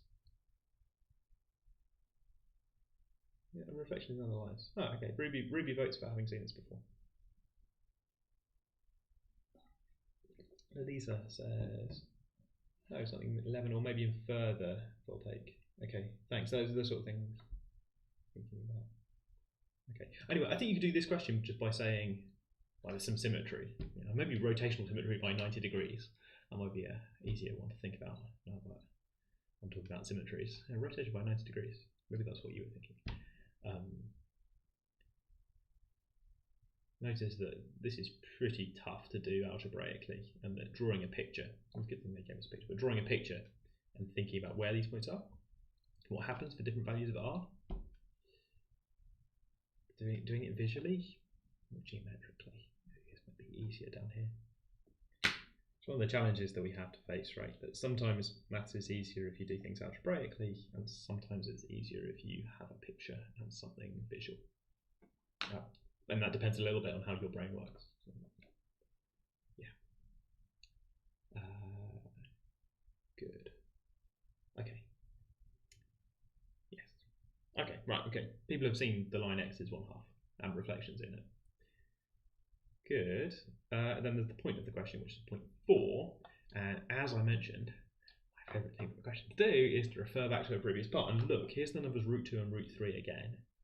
And it's scary notation because there's 2 commas inside some brackets. It's got 3 arguments on this function, which you almost never see at A level. So we're way outside our comfort zone here. But in words, this means the number of points of, where is it? It's up there somewhere. It's up there somewhere. The number of integer pairs xy, the number of integer pairs xy, such that the distance between that point xy and √2, √3. And now alarm bells are ringing, or memory bells, or whatever I'm going to call them, for previous part of the question. √2, √3 is up here. Distance from √2, √3 is what we were doing before. The number of those points, some distance r, is any positive integer k. It could be anything. So it's exactly linking back to a previous part, where, well, what did we do in the previous part? This is asking us to count points that are less than or equal to r in distance from √2, √3, and the key thing that we proved back up here, or the only thing we proved back up here, is that you never find integers such that 2 different integer points are the same distance from √2, √3. So all of the integer points out there, none of them are equidistant from √2, √3. I'm just saying the same thing in different words. As you change r,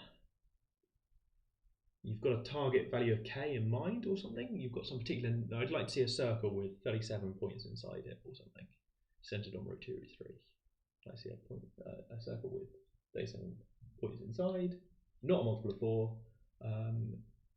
And I guess my intuition is something like you should increase the size of the circle. Start small, don't go too large because it might be too big, but start small and increase the size of the circle until you get to 37. That didn't happen before because of the multiples of 4 thing, but that probably won't happen now because you never get 2 points at the same time. Yeah. There we go. Yeah. So this is setting up a question. There have been other questions about circles and irrational points and counting things. 2018, which Pythagoras in chat noticed. Yeah, so as you increase r, you can only add one. It only ever adds. You can. It only. Is it doing or why? It can only add 1 point. It can only be the case that you add 1 point at a time as you increase r. Never two at the same moment as you increase r. Because two at the same moment would be equidistant, and in part 2 we proved that there are no pair of integer points that are equidistant from root 2, root 3. I've decided I like the word equidistant. I've tried out some different ways of saying it. I've decided that equidistant is the one that I'd like to work with. What's that telling me to do? Sometimes my watch gives me an alarm to tell me that I've waved my arms around enough to make my step goal for just explaining maths. Brilliant. Right, okay, never get to it at the same time. Yes, what are we doing? You do get some working paper in the mat. It's a kind of whiteboard sort of thing made out of laminated paper, I think, but the one I've seen is anyway. You get something to write on, so you can write on it, and a pen to write with. They give you the stuff. You don't bring your own stuff, they give you stuff to write on in the exam room. And I think there is a system to request more stuff to write on. I have tried to explain to Pearson quite how much people are going to want to write. They should know that people are going to want to write quite a lot. Right. Maths 2 is trying to use power of a point, I think, but just to mean distance. I've decided equidistant is the word I want to use. They've decided power is the word they want to use. Fair enough. Right. Okay. What are we doing? I think we're done with that question. I think that's it. I like the way that we've reused this fact from part 1 to part 2, and then reused that fact from part 2 to part 4. Presumably, if there was a part 8, we would use the fact again, doubling each time how much other stuff we do in between. You know, this other stuff. They introduce a function, and then they have this part 3 in here where after they've introduced the function, then you get to play with the function a little bit just to check you've understood. It's got 3 arguments. You've got to understand what's going on. Right. Yes, thank you, Beth. I did see the. What a lovely start to. What a lovely start to a personal statement. Thank you, Beth. Right. Beth has found the button that lets you highlight a chat message. Okay. What should we do next? We've got half an hour until I need to go and get a train. Happy to talk about maths questions. I'm just going to put a random maths question on the board. I think we've talked about that one. Sort of feel like we've talked about this one as well. It's not my favourite. Oh look, powers of 2. Let's think about it. We've got a sort of theme going at the moment. When is this function 16? Have we talked about this one before? Maybe we've talked about this one before. Did we talk about this one in revision? Great job. We might have talked about this one already. I'll put it on the screen. If you want to do a different question from 2010, 2011, 2012, please suggest in chat. That's the system. This one is 2s and 4s and 16s and things. Why have I said that? Oh, I can see a 2 and a 4 and a 16. How many ways are there to make 16? Oh, I've thought about this question recently. Not because of the stream, but because somebody emailed me about it. If that was you, we had a chat about this question over email. Which is why I've thought about it recently. There's again this idea that you can start at 1 and then build other things. That it's okay for me to just tell you what f of 2n is and what f of 2n plus 1 is in terms of previous values. Because then you can, like a ladder, build your way up. Mixed metaphors. Do you build things on ladders? I guess you might. You can work up a ladder, building as you go, looking back at previous things you've built and keep scampering up the ladder, building things as you go. Haven't seen it before? Short question? Do the one after this. Okay, we'll do G&H, this page. Here we go. Right. Okay, let's try building stuff. So f of 2, we've got this system now, haven't we, that we want to work out the first few values to get a feel of what's going on. 3 is odd, so this is 4 times f of 1, plugging in 1 on both sides, which is 4. 4 times 1 is 4. F of 4 tells me to double f of 2. which is 4, so that's quite good progress. F of 5 tells me to put 2 into this statement to get 5 on the left. So it's 4 times f of 2, which is 8. So I can see this seems to be getting larger along the way. Yeah, so we're going to multiply by 2 or multiply by 4. That seems to be what I'm being told to do. To just multiply by 2 or multiply by 4. Oh, one of the first questions we collectively did. Oh, okay. Maybe we've done this before. Cool. So we're going to multiply by 2s and by 4s. We're going to go back.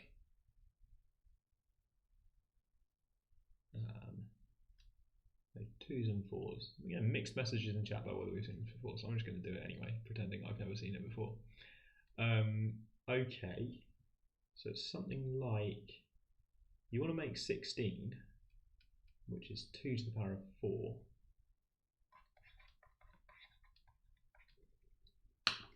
And there's lots of ways that might happen. So I might have just, so if f of n is, I just get f of k or something. Because I'm going to track it backwards, so I don't really want to use n's, because I've got n's all over the place over here.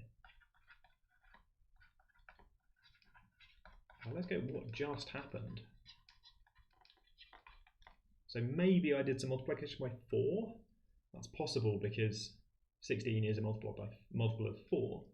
So maybe 4 times f of, and then something else. Or maybe 2 times f of something over here. So then I've got this kind of branching process where I can ask myself more questions like, well then f of this thing, so maybe I'll bring in some more letters or something. I don't know what letters to use, maybe f of m or n, bringing in my favourite 2 letters to say on stream. Well, with f of m being 4 or f of n being 8. So then you keep asking questions for what was going on before that, to work out all the cases for where did this 16 come from, right? We've got these rules about where stuff comes from, but maybe you could split down the cases for where did stuff come from, working backwards. And I think you end up with quite a lot of different cases. Is it an increasing function? I stopped there, which was maybe cheeky of me, because f of 6 is just 2 times f of 3, which is 8. Oh, maybe it is an increasing function. Half a tick. Maybe. Maybe. It's something silly in binary. If you care about binary, homework question, what's this function doing in terms of the binary expression for n?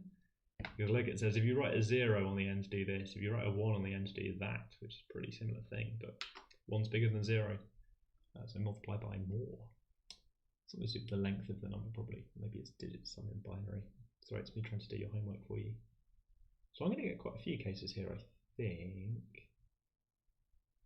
Well, maybe not. Maybe it's 4 cases overall. Maybe these are. Maybe this is it. 4 is. I can make 4 in lots of ways, right?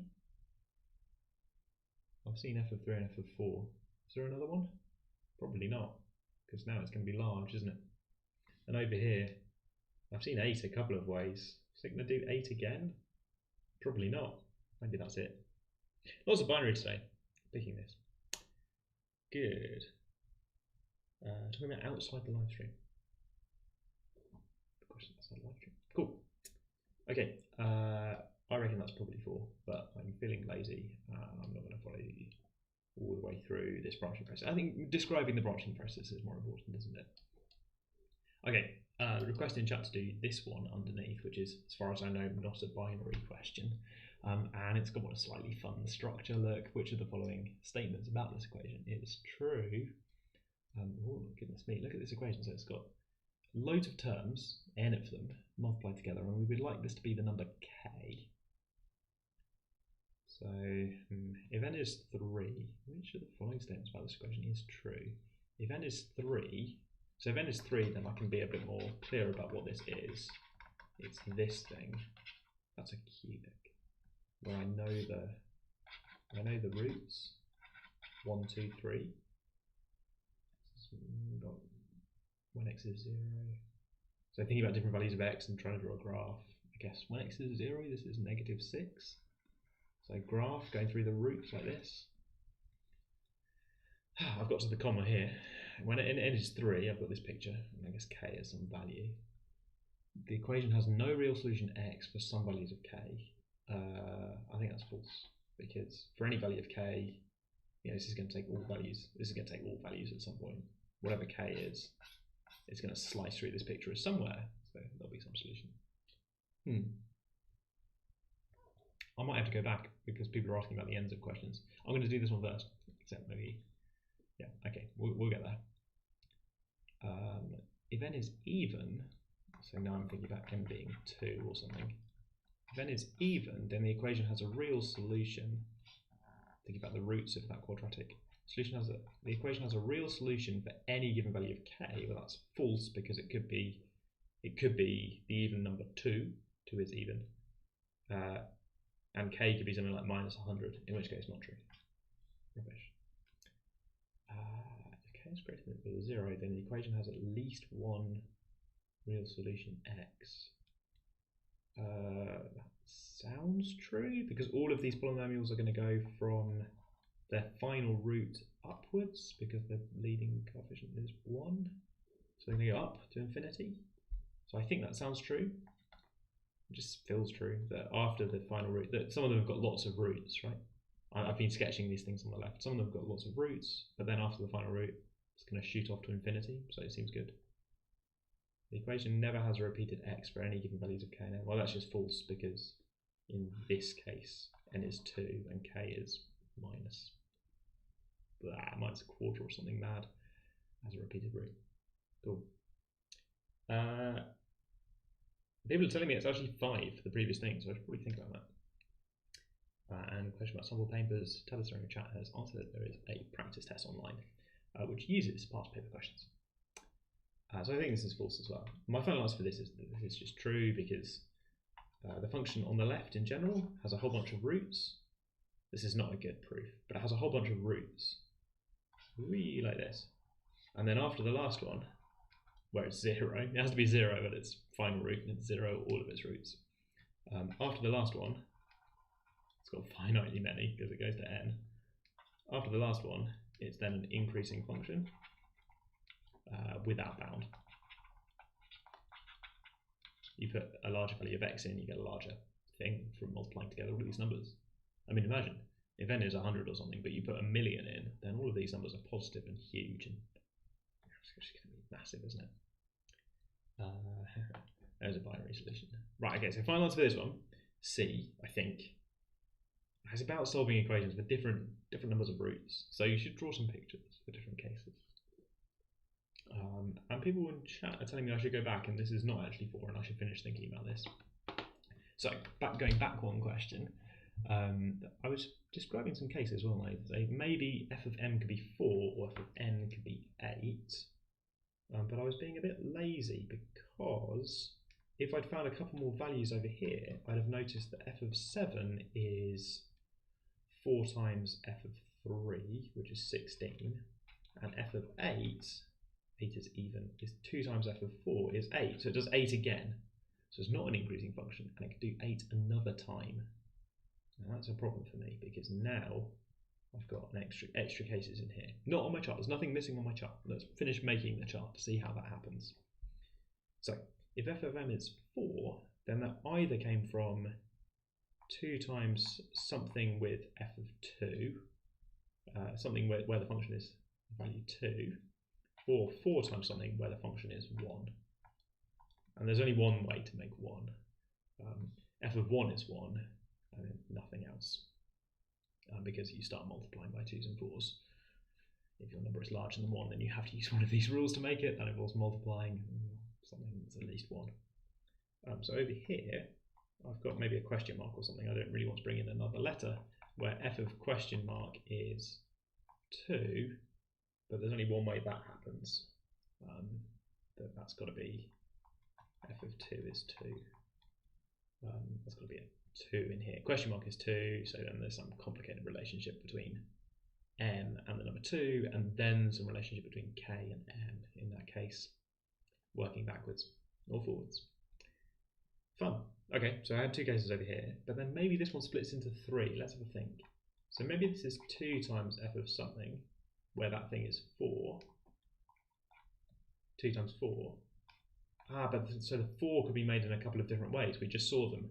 Or maybe it's 4 times something, where that thing is 2. Ah, so there's only one way to make this, but there are 2 cases over here. I missed some. 2 cases over here. There are multiple ways to make 8. We've seen 3 of them on the board over here. Multiple ways to make 8, which leads to multiple ways to make 16. Following through. I should have been more careful. Right, and with 4s and 2s in chat, I think I've missed the case 2222. And who's told me that fact? It is maths 222222. All the 2s. Great. Yeah, when can you make 256? Good. For lowest possible value of n for part H. No. Most of the parts for about n is 3. So back to H. We're jumping around. Okay, final answer 5. I can focus. I gotta focus. Final answer 5 for that one. There's no minimum value of n. I guess it's a positive integer. So sorry, take it back. Yeah, 1. It's the lowest possible value for n. Positive integer n. Maybe we should have thought about just. Well, just thinking about n equals 1 is not particularly interesting, because that's the equation of a straight line, x minus 1, which is not particularly useful for this question. Oh, is that a link? That looks like quite a dodgy link, doesn't it? But maybe that's a link to the practice test. Somebody said thank you, so let's assume it's not a rickroll. Yeah, was that really long? I guess it was really long in the end. By the time I got to the correct answer, that was quite long. Right, okay. What's the smallest value of x such that f is 256? Fun times, right. Okay, do you wanted homework? There's some homework. There was a request that I go back and talk about this last part of the question again. Just for this root 2, root 3 business, which I'm happy to do, just for a moment. If you've got something that you want us to do next, let's move that on. Yeah, so if you want to suggest what we do next, put that in chat. I'm going to talk about this a little bit more because somebody asked me to. So n counts, spelling. N counts points with distance r or less from root 2, root 3, making r larger increases, so as you make r larger, increases the number n. We're explaining why there's some number r such that you can make this exactly equal to k. Can it be exactly k? So making r really small obviously makes the number 0 if you make r really small, because this is not an integer point. We're making n small. There are no integer points nearby. Can it be exactly k? Well, that's somewhere in between. That's kind of in between 0 and infinity. There was a question about infinity in chat that I didn't answer, and I'm sorry about that. Can it be exactly k? And the only thing that could go wrong, and this is not great logical thinking, is it? But the only thing that can go wrong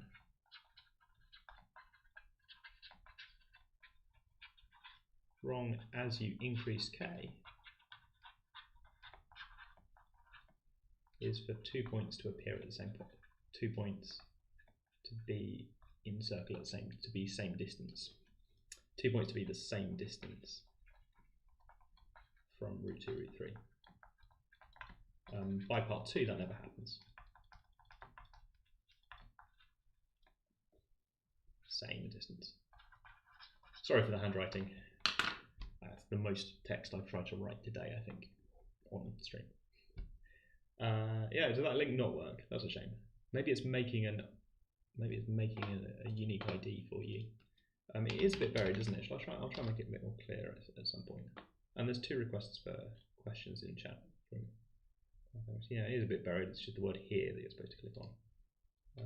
Let's put this in. So I think the link for a sample or practice test or whatever we're calling it is this. See if that works. Exit participant mode, approve my own chat message, link. Well, we'll find out if that works. We've got 2 requests. Did we do 2010J? I'm not sure we did. Where are we? 2010J. But it's just quite fiddly. It's just quite fiddly, isn't it? Oh, look, it's got all these italic words. It's looking for positive whole numbers x and y that satisfy this inequality. And the trick is something like, you would expect this to be infinitely many points. If a to the x is just growing faster than b to the y, then you'd expect it to be infinitely many positive whole numbers, because you could just make x larger and larger. So it's something like, it must be the case that a to the x is growing slower, I think. Or even, yeah, or even decaying, is that what you want?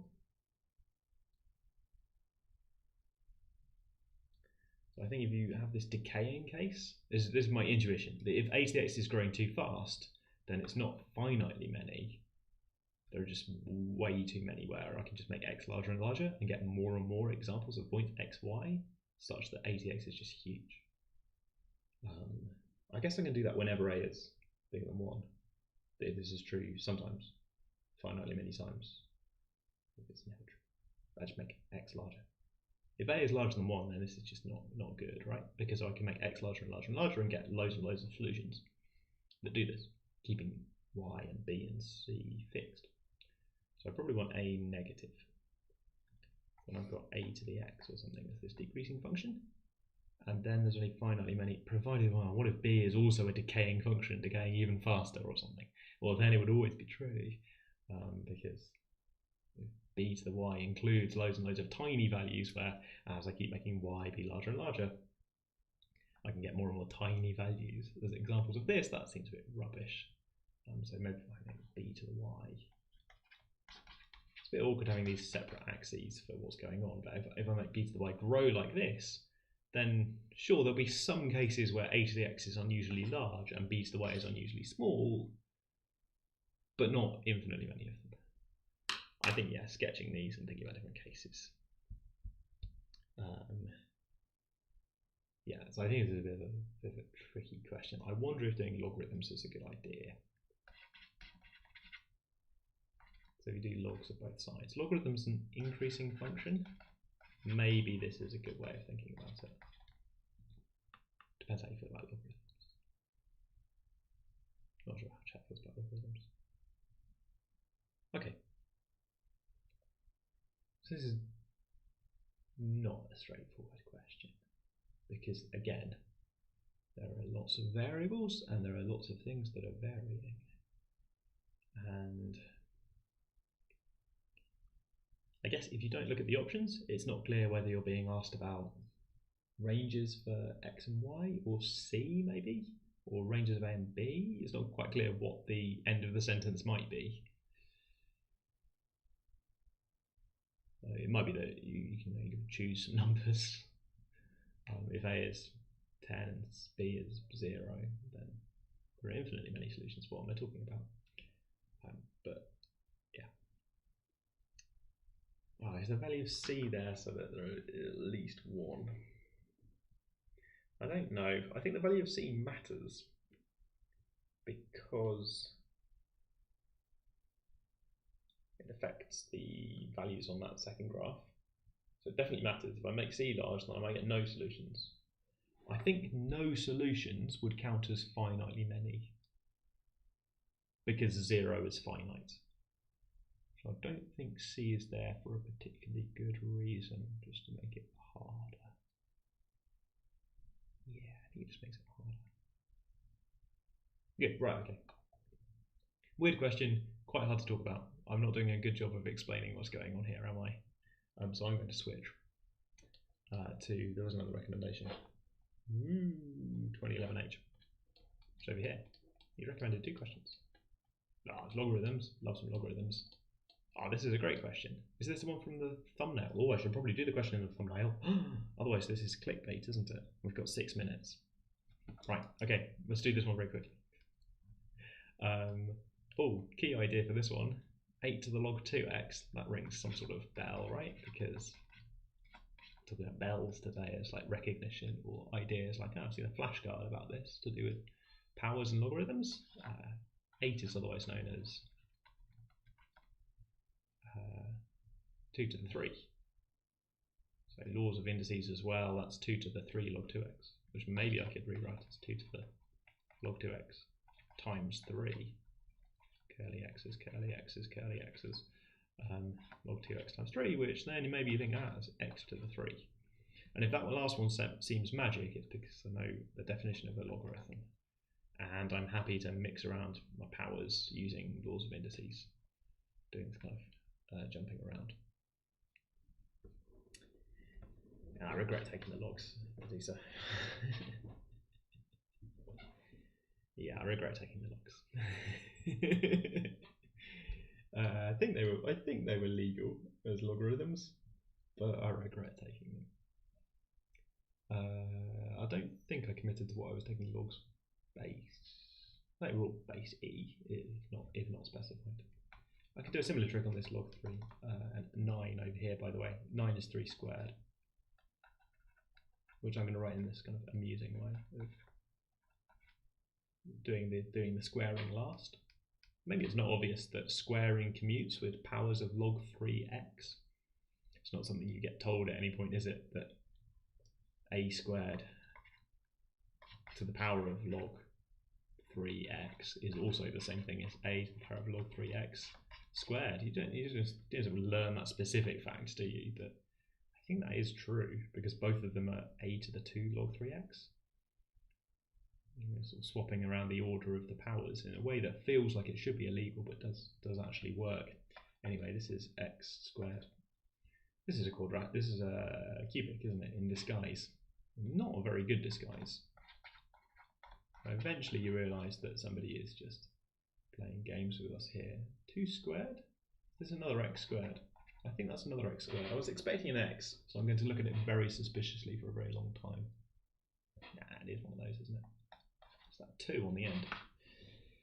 Log base. What do you raise 0.5 to the power of in order to get 0.25? You raise it to the power of 2.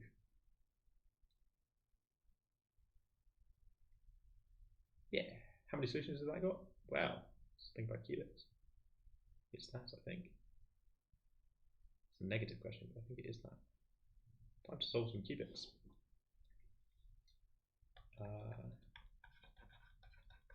I think it's just that. Oh, and there's an x on the left-hand side that I didn't see. Should probably have seen that because now I can start talking about solving it. I was a bit worried I wasn't going to be able to solve this, but now I think that I might be able to solve this because I can see a solution. It's got a factor of x minus 2 in it. I was worried that I didn't have an x term, but then suddenly I found one.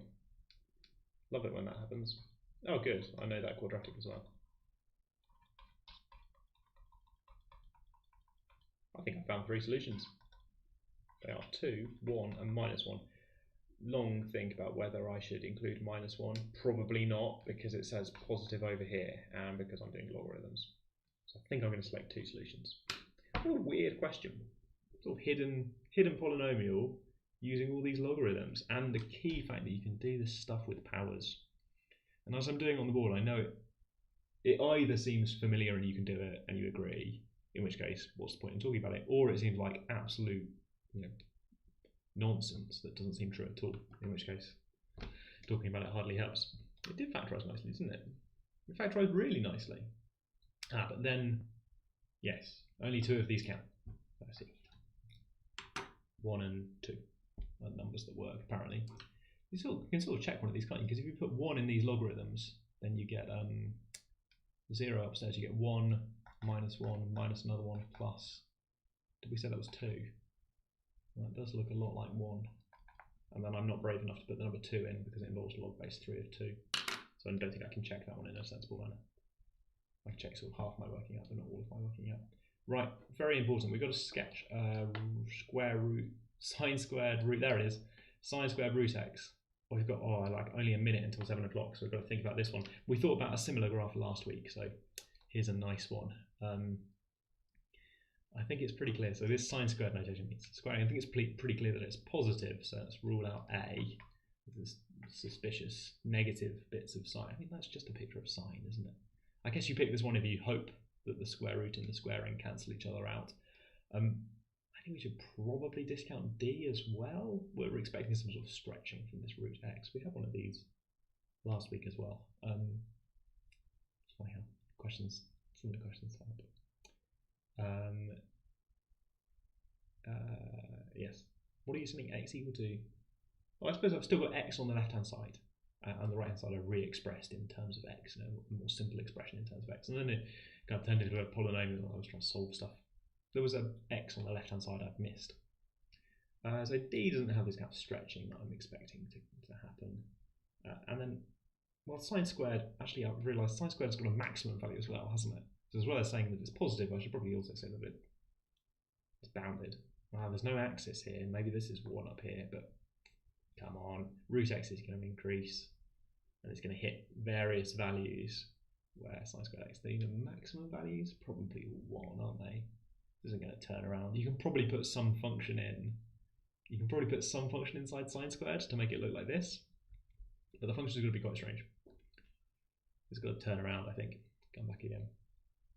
Yeah, so tricky to explain precisely why, and I think I could design a question to catch people out, but that's not really what I'm trying to do. Yeah, eliminate C because the peaks don't walk up to 1. I mean, you should probably play with this as homework to try out sine squared of f of x. Put it in Desmos, put various functions inside the brackets, find out what you want. But this one has not got the maximum values I'm expecting. This one doesn't do the stretching I'm expecting. I'm picking B. That's my option for this question. Whoa, just in time for 7 o'clock, sort of. So if you clicked on this video because this question was in there, I'm really sorry that you had to wait 2 hours for it to make its star appearance. But this one, a bit of stretching, probably hitting the maximum of 1. Whenever root x is 90 degrees more than a multiple of 180 degrees, which happens sometimes, doesn't it? Whenever root x is those things, so whenever x is the square of those things, which still happens sometimes. Worth a go. Right, okay. Try to go and get a train. Yeah, good idea. I will see you next week. Thanks for watching. If you want help with other math questions, remember we're going to try some of them live on stream. You can ask particular questions during the stream, or get all the solutions on the map page. Thank you for moderating, chat, Beth. We have overrun a minute. I think I'm doing a stream on Sunday, just because somebody asked. Good, right. Take care, and we will see you next week. Bye.